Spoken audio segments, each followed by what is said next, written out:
Georgia Bigfoot, and this is in White County, Georgia, in northern Georgia. And we are going to actually go to some of these locations and some of the areas where we have this footage, because we have trackers doing the work for us, and we're kind of like sitting back and commenting on it, but we want to actually get involved in some of the adventure ourselves, especially starting in California. Well, and that's where the Pacific Crest Trail starts, right at the border there in Mexico. It does go down into Mexico, but we're not going to go down into Mexico. It's way too dangerous. No, we can actually go. We can actually go. We can actually go into Mexico. We can actually go into Mexico. You know, I don't know. I don't know about that. We'd have to have some trackers go with us. We'd have to have a lot of weaponry.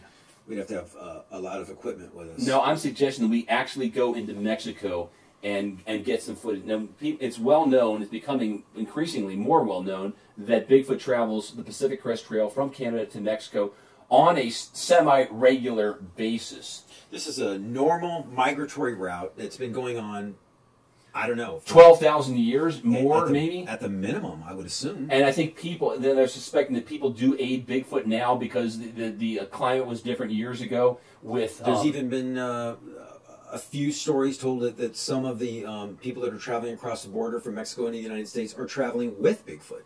Oh God, I'd love to get footage of that. I mean, that's really extraordinary to even hear that something like that's going on. I mean, it's really something that. You know, we got to interview some patrol, we really do. Border Patrol. Border Patrol, yeah, absolutely, because they got. And they are, you know, I want to bring this up too. You know, they do regularly fly drone patrols. The U.S. Border Patrol flies drone patrols on the border. Okay, yeah, and also we talked about how they're up against the Mexican drug cartels that also have drones. They also have drones. Not only do they have drones, they have light aircraft. What do they call the ultralight aircraft? Ultralight aircraft is becoming, it's very undetectable. And anybody can do this. You just have to be able to fly one. It takes some skill to do it. I don't even think they put these guys in these things, and they don't even hardly know how to fly them. But I mean, if you can encounter some of these things once they land, they got to land in a certain area. Sometimes they land to make emergency because they're not like ultra light aircraft are not things that have been time tested and are that reliable. Some of them crash along the way. I mean, I've seen videos where people try them out and they just all of a sudden conk out in mid flight. I think that's very common. The crashing is very common.